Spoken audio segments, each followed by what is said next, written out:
This is Newtalk ZB. Summer weekends. My guest this hour is Max Whitehead, leading employment relations practitioner.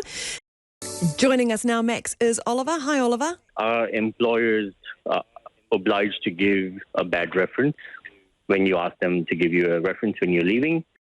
Your reputation goes a long way. Yes, every employer will want to see a reference or want to know something about your history and would prefer to talk to your previous employer.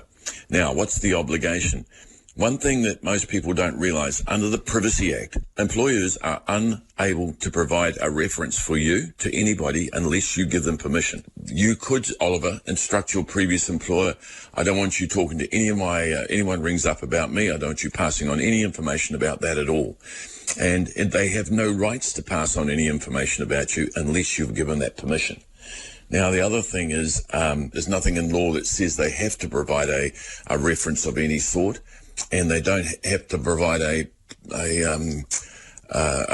positive reference.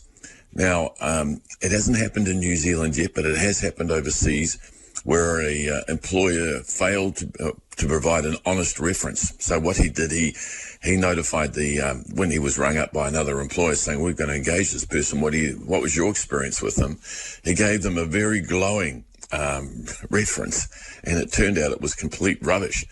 And so the other employer sued them, and successfully, because an employer has an obligation to be honest and impart honest information. A lot of businesses now have a policy where they say we give no references. Yeah, it's so interesting, Max. I had no idea that you couldn't sort of comment on an employee unless, you had been given permission to talk about, to actually give a reference. So it's fascinating.